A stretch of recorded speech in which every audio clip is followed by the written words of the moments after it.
Everyone, welcome back to my YouTube channel. तो कैसे हैं आप सब लोग? आई होप आप सब अच्छे होंगे। तो आज की इस वीडियो में लेकर आई हूँ इलेक्ट्रोकेमिस्ट्री का सेकंड पार्ट, जिसमें हम और मोस्ट इम्पोर्टेंट टॉपिक यहाँ पे डिस्कस करेंगे। तो चलिए वीडियो को स्टार्ट करते हैं। तो सबसे पहले कल हमने देखा था इलेक्ट्रोकेमिकल सेल। इलेक्ट्रोकेमिकल सेल क्या होते हैं? जो केमिकल एनर्जी से इलेक्ट्रिकल एनर्जी को क्या करते हैं, प्रोड्यूस करते हैं। यानी केमिकल एनर्जी को इलेक्ट्रिकल एनर्जी में कन्वर्ट करने वाले डिवाइस को हमने क्या बोला था? Electrochemical cell. जिसमें हमने एग्जाम्पल देखा था गैल्वेनिक सेल। और जब कॉपर और जिंक का रोड हमने यूज किया था तो उसको हमने डैनियल सेल पर्टिकुलर नाम दे दिया था। तो ये हमारा क्या था? Electrochemical cell. अब जब इलेक्ट्रोकेमिकल सेल का हम इलेक्ट्रोड पोटेंशियल निकालते हैं तो वो इक्वल आता है 1.1 वोल्ट के। और इसका क्या रहेगा? जब हम कंसंट्रेशन 1 मान लेंगे, जो सॉल्यूशन यहाँ पे लिया है तो उसकी कंसंट्रेशन 1 रहेगी, या यूनिटी हम इसकी कंसंट्रेशन को मान लेते हैं तो उसको हमने गैल्वेनिक सेल बोला था। अब यहाँ पे क्या बता रखा है एनसीईआरटी में कि अगर हम इसको, जो गैल्वेनिक सेल है हमारा, उसमें एक्सटर्नल इलेक्ट्रोड पोटेंशियल अप्लाई करें तो इसका जो बिहेवियर होता है वो चेंज हो सकता है, या फिर हम इसको अपोजिट भी, इसका बिहेवियर को अपोजिट कर सकते हैं। तो फिर उन्होंने क्या किया, यहाँ पे 3 अलग अलग कंडीशन दे रखी हैं। पहली में हमने क्या किया है, जो एक्सटर्नल इलेक्ट्रोड पोटेंशियल अप्लाई करेंगे वो 1.1 वोल्ट से क्या रहेगा? कम रहेगा। तो उस टाइम हमारा जो सेल रहेगा वो एज इट इज काम करेगा, जैसा कि हमारा गैल्वेनिक सेल काम करता है। यानी यहाँ पे इलेक्ट्रॉन का फ्लो जिंक टू कॉपर की रोड की तरफ ही होगा और करंट इसका अपोजिट हो जाएगा, कॉपर टू जिंक। तो ये ही गैल्वेनिक सेल में हो रहा था। तो इसमें यहाँ पे कुछ नहीं चेंज होगा जब हमने 1.1 वोल्ट से कम एक्सटर्नल इलेक्ट्रॉन पोटेंशियल जो है वो अप्लाई किया है। सेकंड कंडीशन में क्या किया है, यहाँ पे जो हमने एक्सटर्नल इलेक्ट्रोड पोटेंशियल अप्लाई किया वो क्या कर दिया? 1.1 के इक्वल ही कर दिया। तो यहाँ पे सेल में क्या हो जाएगा? नो फ्लो ऑफ इलेक्ट्रॉन और करंट, यानी ना तो करंट फ्लो करेगा, इलेक्ट्रॉन भी फ्लो नहीं करेंगे और करंट भी फ्लो नहीं करेगा। जब हमने एक्सटर्नल जो पोटेंशियल अप्लाई किया है वो हमारे सेल का पोटेंशियल था उसके बराबर हो गया। तो यहाँ पे कोई भी रिएक्शन वहाँ पे टेक प्लेस नहीं होगी, यानी हमारा सेल जो है वो यहाँ पे उसमें कोई रिएक्शन नहीं होगी। ना इलेक्ट्रॉन फ्लो करेंगे, इलेक्ट्रॉन फ्लो नहीं करेंगे तो करंट भी फ्लो नहीं करता। थर्ड कंडीशन यहाँ पे दे रखी है। थर्ड में हमने क्या किया, जो एक्सटर्नल इलेक्ट्रोड पोटेंशियल अप्लाई किया वो 1.1 वोल्ट से हमने ज़्यादा किया है, यानी ग्रेटर देन फॉर 1.1 वोल्ट जो इलेक्ट्रोड पोटेंशियल है उससे। तो यहाँ पे जो हमारा सेल रहेगा वो गैल्वेनिक सेल के अपोजिट काम करने लग जाएगा, यानी उसकी फंक्शनिंग बिल्कुल गैल्वेनिक सेल से अपोजिट रहेगी, या फिर हम डैनियल सेल भी इसको बोल सकते हैं, क्योंकि हमने इलेक्ट्रोड यहाँ पे कॉपर और जिंक का लिया है। तो यहाँ पे क्या हो जाएगा, जो इलेक्ट्रॉन का फ्लो रहेगा वो कॉपर टू जिंक हो जाएगा। यहाँ पे क्या था? जिंक टू कॉपर था। और करंट का फ्लो इसका अपोजिट हो जाएगा, यानी जिंक टू कॉपर हो जाएगा। और यहाँ पे क्या रहेगा, जो जिंक वाला उस पर तो डिपोजिशन होगा, और कॉपर वाले पे क्या हो जाएगा? कॉपर वाला जो हमारा इलेक्ट्रोड रहेगा वो डिजोल्व होता जाएगा, यानी धीरे धीरे वो डिसअपेयर हो जाएगा। तो ये जो डैनियल सेल हमारा काम कर रहा था उसके बिल्कुल अपोजिट हो गया है। तो इसको हम, इसका जो फंक्शनिंग है उसको अपोजिट कर सकते हैं, किसकी हेल्प से? एक्सटर्नल इलेक्ट्रोड पोटेंशियल अप्लाई करके। तो वो भी ध्यान रखना है, वहां से क्वेश्चन बन जाते हैं। अब यहाँ पे हमने देखा था कि 2 सर्किट हमने सेल में बनाए थे गैल्वेनिक सेल में। तो एक तो जो हमारे इलेक्ट्रोड थे उनको वायर से जोड़ा था जिससे इलेक्ट्रॉन फ्लो कर रहे थे, और एक हमने देखा था साल्ट ब्रिज। तो साल्ट ब्रिज से भी कई बार क्वेश्चन बन जाता है। तो यहाँ पे हम साल्ट ब्रिज के बारे में देखेंगे। सबसे पहले जो साल्ट ब्रिज होता है एक सैचुरेटेड सॉल्यूशन होता है स्ट्रॉन्ग इलेक्ट्रोलाइट, यानी जो स्ट्रॉन्ग इलेक्ट्रोलाइट होते हैं उनका एक सैचुरेटेड सॉल्यूशन होता है जिसमें इक्वल पार्ट रहेगा कैटायन एंड एनायन का। और ये क्या करेगा?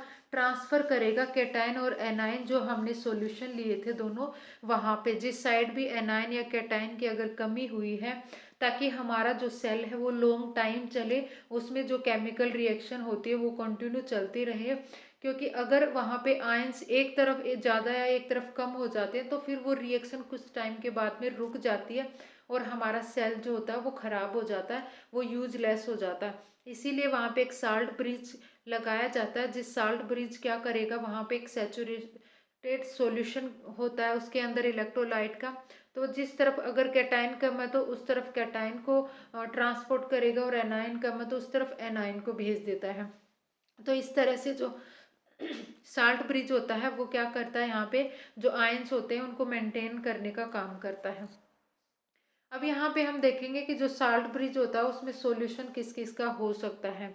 तो KCl का हो सकता है, KNO3 का हो सकता है, अमोनियम क्लोराइड का हो सकता है, अमोनियम नाइट्रेट का हो सकता है। ये क्या होते हैं, स्ट्रॉन्ग यहाँ पे इलेक्ट्रोलाइट है। इलेक्ट्रोलाइट क्या होता है, जब भी उनका एक्वस सॉल्यूशन बनाया जाता है तो वो आयंस में इजीली या फिर कंप्लीटली आयंस में क्या हो जाते हैं, ब्रेक डाउन हो जाते हैं, जो स्ट्रॉन्ग इलेक्ट्रोलाइट होते हैं। और जो वीक रहेगा ना तो वो वहाँ पे क्या होता है, उसका कुछ पार्ट तो ब्रेक डाउन हो जाता है और कुछ पार्ट उसका एज इट इज सॉल्यूशन में बना रहता है। अब यहाँ पे हम देखेंगे कुछ इसके फंक्शन, यानी जो साल्ट ब्रिज होता है उसके फंक्शन क्या होते हैं। तो सबसे पहले तो ये मेंटेन करेगा जो इलेक्ट्रिकल न्यूट्रलिटी होती है उसको, एनोड और कैथोड दोनों सॉल्यूशन के अंदर। तो ये मैंने बता ही दिया था पहले। और ये कंप्लीट करता है सर्किट को, सेल का जो सर्किट होता है उसको कंप्लीट करता है। और ये इनर सर्किट हम बोल सकते हैं, फिर इंटरनल सर्किट बनाता है साल्ट ब्रिज। और ये क्या करेगा, यहाँ पे eliminate the liquid junction potential, ये एलिमिनेट करता है लिक्विड जंक्शन पोटेंशियल, ये भी ध्यान रखना है। और यहाँ पे हमारा क्या करेगा, जो साल्ट ब्रिज होता है इन गैल्वेनिक सेल अलाउ करता है the flow of ions but not electron. ये क्वेश्चन यहाँ से क्वेश्चन आया हुआ है। इम्पोर्टेंट पॉइंट रहेगा कि जो हमारा साल्ट ब्रिज होता है ना, उससे सिर्फ आयन फ्लो कर सकते हैं, इलेक्ट्रॉन कभी फ्लो नहीं करेंगे, तो ये ध्यान रखना है। एक इसमें पॉइंट आता है ऑक्सीडाइजिंग एजेंट और रिड्यूसिंग एजेंट, ये हम देखेंगे जो हमारे इलेक्ट्रोकेमिस्ट्री होता है इसमें। तो ये क्या होता है ऑक्सीडाइजिंग एजेंट, तो ऑक्सीडाइजिंग एजेंट क्या रहेगा, oxidise other and itself reduce, यानी एक ऐसी मेटल या फिर और भी एलिमेंट हो सकता है, वो क्या करेगा, खुद तो क्या करेगा, रिड्यूस हो जाता है और दूसरों को क्या करेगा, ऑक्सीडाइज करेगा। जैसे हमने यहाँ पे देखा था कॉपर को, कॉपर हमने लिया था, कॉपर ने क्या किया था, 2 इलेक्ट्रॉन लिए थे और किस में कन्वर्ट, कॉपर +2 के फॉर्म में था, 2 इलेक्ट्रॉन गेन करके ये कॉपर में कन्वर्ट हो गया था। तो इसने क्या किया, किसी से 2 इलेक्ट्रॉन लिए हैं तो उसको क्या कर दिया, उसने ऑक्सीडाइज कर दिया और खुद क्या हो गया है, रिड्यूज हो गया। तो इस तरह के जो हमारे एलिमेंट होते हैं जो क्या करते हैं, दूसरों को तो ऑक्सीडाइज करते हैं और खुद को क्या कर देते हैं, रिड्यूज कर देते हैं, तो वो क्या हो जाते हैं, ऑक्सीडाइजिंग एजेंट। नेक्स्ट हमारा रहेगा रिड्यूसिंग एजेंट। तो रिड्यूसिंग में क्या आएगा, रिड्यूस अदर्स, यानी दूसरों को क्या करेगा, रिड्यूस करेगा और खुद क्या हो जाता है, ऑक्सीडाइज हो जाता है। इसका मतलब क्या रहेगा, जैसे हमने जिंक देखा था, जिंक ने क्या किया था, 2 इलेक्ट्रॉन यहाँ पे रिलीज कर दिए थे। तो ये 2 इलेक्ट्रॉन रिलीज करेगा, इसका मतलब इसकी जो जीरो ऑक्सीडेशन स्टेट थी उससे इसकी ऑक्सीडेशन स्टेट क्या हो गई यहाँ पे, +2, यानी ये खुद तो क्या हो गया, ऑक्सीडाइज। अब इसने जो इलेक्ट्रॉन रिलीज किए हैं वो कोई ना कोई तो उसको गेन करेगा, तो वो क्या हो जाएगा, रिड्यूस हो जाएगा। तो रिड्यूसिंग एजेंट क्या रहता है, जो दूसरों को क्या करेगा, रिड्यूस करेगा और खुद क्या हो जाता है, ऑक्सीडाइज हो जाता है। तो ये हमें ध्यान रखना है। नेक्स्ट यहाँ पे हायर द रिड्यूसिंग पोटेंशियल, यानी जिसका रिड्यूसिंग पोटेंशियल ज़्यादा रहता है वो क्या करेगा, एक अच्छा या फिर हम क्या बोल सकते हैं उसको, गुड ऑक्सीडाइजिंग एजेंट का काम करेगा। यानी उसका जो रिडक्शन पोटेंशियल जितना ज़्यादा होगा, हाई रहेगा, वो ऑक्सीडाइजिंग एजेंट यानी एक बेटर ऑक्सीडाइजिंग एजेंट की तरह काम करेगा। और जिसका लो रहेगा रिड्यूसिंग पोटेंशियल, वो क्या रहेगा, better will be reducing agent. यानी जो एनसीईआरटी में एक टेबल दे रखी है जिसमें प्लस से लेकर के फिर हाइड्रोजन का आता है 0, फिर उससे माइनस में शुरू हो जाता है हमारा रिडक्शन पोटेंशियल। तो ये रिडक्शन पोटेंशियल डिसाइड करता है कि कौन हमारा गुड रिड्यूसिंग एजेंट होगा और कौन सा हमारा क्या रहेगा, गुड ऑक्सीडाइजिंग एजेंट रहेगा। जैसे हमने इसमें मैंने बता ही दिया, जिंक ने क्या किया, रिड्यूसिंग एजेंट की तरह काम करेगा क्योंकि इसने इलेक्ट्रॉन डोनेट करे। अब इन इलेक्ट्रॉन को कोई ना कोई तो गेन करेगा और गेन करके वो क्या हो जाएगा, उसकी ऑक्सीडेशन स्टेट जो है वो रिड्यूस हो जाती है, यानी वो रिड्यूस हो जाएगा। और जिंक ने इलेक्ट्रॉन डोनेट किए तो खुद क्या हो जाएगा, ऑक्सीडाइज हो जाता है। इसी तरह से यहाँ पे कॉपर ने किसकी तरह काम किया है, ऑक्सीडाइजिंग एजेंट की तरह काम किया है। अब यहाँ पे दे रखा है सेपरेशन ऑफ कैथोड और एनोड, यानी जब क्वेश्चन बनता है ये वाला पॉइंट जो है ध्यान रखना है। जो हमने कल देखा था इलेक्ट्रोड पोटेंशियल सेल पोटेंशियल निकालना, तो वहाँ से क्वेश्चन बनता ही बनता है। अगर आप किसी भी एग्जाम की अगर तैयारी कर रहे हो और अगर एच स्टेट की तैयारी कर रही हो तो उसमें तो हर साल रिपीट होता है वो क्वेश्चन। तो इसमें अगर आपको वहाँ पे, तो मैंने जो एग्जाम्पल करवाया था उसमें क्या था पहले वाली वीडियो में, तो उसमें तो हमें दे रखा था कि एनोड पे ऑक्सीडेशन हो रहा है, कैथोड पे रिडक्शन हो रहा है। तो वहाँ हमें पता था कौन सा रिडक्शन पोटेंशियल और कौन सा जो है ऑक्सीडेशन पोटेंशियल है। लेकिन यहाँ पे हमें नहीं पता, सिर्फ ये दे रखी है यहाँ पे वैल्यू। तो इसमें हमें कैसे फाइंड आउट करना है, जो बड़ी वाली वैल्यू रहेगी, जो लार्ज वैल्यू रहेगी वो हमारा कैथोड रहेगा। ऐसे ध्यान रखना, जो बड़ी वाली वैल्यू है वो कैथोड रहेगा और जो छोटी वैल्यू रहेगी वो हमारी क्या रहेगी, एनोड रहेगी। इस तरह से हमें क्या रखना है, इसको ध्यान रखना है। ये वाली क्या हो जाएगी, एनोड, और ये वाली जो बड़ी वाली वैल्यू रहेगी वो हमारी कैथोड हो जाती है। तो इस तरह से हम इसको पहचान सकते हैं। फिर ये फॉर्मूला अप्लाई करेंगे, फॉर्मूला अप्लाई करके हम क्या कर सकते हैं, इसका सेल पोटेंशियल यहाँ पे निकाल सकते हैं। अब हमने यहाँ पे हम देखते हैं एक स्पॉन्टेनियस रिएक्शन होती है, एक नॉन स्पॉन्टेनियस रिएक्शन होती है। तो स्पॉन्टेनिटी के लिए कुछ रूल्स होते हैं, कुछ क्राइटेरिया होते हैं, वो अगर है तो हमारी रिएक्शन क्या रहेगी, स्पॉन्टेनियस रिएक्शन रहेगी। तो इसमें क्या होता है, इलेक्ट्रोकेमिकल रिएक्शन में जो डेल्टा जी रहेगा ना उसकी वैल्यू क्या रहेगी, नेगेटिव। नेगेटिव, और यहाँ पे फॉर्मूला क्या है, अगर हमें डेल्टा जी निकालना हो तो ये वाला हमारा फॉर्मूला रहेगा। इंपॉर्टेंट फॉर्मूला है, इसको ध्यान रखना है। इस फॉर्मूला के बेस पे यहाँ पे बहुत बार क्वेश्चन पूछा गया है। तो ये रहेगा -n इंटू एफ इंटू हमारा हो जाएगा सेल पोटेंशियल। तो ये क्या रहेगा, n क्या है, वहाँ पे उसने कितने इलेक्ट्रॉन रिलीज करे हैं या फिर गेन करे हैं वो आ जाएगा। f यहाँ पे फेराडे प्रिंसिपल या फेराडे कांस्टेंट रहेगा, जिसकी वैल्यू यहाँ पे क्या रहेगी, मैंने यहाँ पे राइट कर रखी है, जिसकी वैल्यू क्या रहेगी 96487, या फिर हम इसको 96500 भी लिख सकते हैं अप्रोक्सीमेटली अगर हम माने तो। और एन हमारा ऑक्सीडेशन नंबर या फिर उसने कितने वहाँ पे इलेक्ट्रॉन रिलीज करे हैं या गेन करे हैं रिएक्शन में, तो वो हो जाता है। और ई सेल हमारा क्या हो जाएगा, उस सेल का पोटेंशियल हो जाएगा। यानी डेल्टा जी अगर नेगेटिव है तो हमारी रिएक्शन कैसी रहेगी, स्पॉन्टेनियस रिएक्शन रहेगी। अगर डेल्टा जी वहाँ पे पॉजिटिव है तो हमारी रिएक्शन कैसी हो जाती है, नॉन स्पॉन्टेनियस रिएक्शन हो जाती है। और ई सेल जो रहेगा ना, ई सेल यानी सेल पोटेंशियल हमेशा पॉजिटिव रहेगा स्पॉन्टेनियस रिएक्शन के लिए। ये भी हमें पॉइंट ध्यान रखना है। डेल्टा जी की वैल्यू हमेशा नेगेटिव रहेगी और जो ई सेल है सेल पोटेंशियल वो हमेशा पॉजिटिव रहता है स्पॉन्टेनियस रिएक्शन के लिए। इस तरह से हम निकाल सकते हैं। ये देखो ई सेल डेल्टा जी की वैल्यू हम निकालेंगे तो यहाँ पे नेगेटिव हमें डेल्टा जी की वैल्यू मिल रही है, यहाँ पे नेगेटिव वैल्यू मिली है। इसका मतलब रिएक्शन कैसी है, हमारी स्पॉन्टेनियस रिएक्शन है। एक most important topic nearest equation, यानी nearest equation most important topic रहेगा 2023 में। यहाँ से स्टेट में क्वेश्चन पूछा था। तो ये नियरेस्ट इक्वेशन कैसे हम निकालते हैं, कैसे कैलकुलेट करते हैं। एनसीईआरटी में तो वहाँ पे सिर्फ ये सीधी इक्वेशन दे रखी है, लेकिन कहाँ से आई, हम किस तरह से हम इसको कैलकुलेट कर सकते हैं, डिराइव कर सकते हैं, वो हम यहाँ पे डिटेल में डिस्कस करेंगे। तो ये जो नियरेस्ट इक्वेशन होती है उसमें क्या होता है, हम स्टडी करते हैं effect of temperature pressure and concentration on EMF. जो हमारा इलेक्ट्रॉन मोटिव फोर्स होता है उस पे टेम्परेचर का, प्रेशर का और कंसंट्रेशन का कैसे इफेक्ट पड़ता है वो हम यहाँ पे कैलकुलेट करते हैं। और जो ई सेल होती है उसका हम यहाँ पे क्या करेंगे, फॉर्मूला डिराइव करेंगे इस इक्वेशन के हेल्प से। तो यहाँ पे देखो हमने कोई भी रिएक्शन एज्यूम करी है, तो सबसे पहले हम यहाँ पे निकालेंगे रिएक्शन क्वोशिएंट।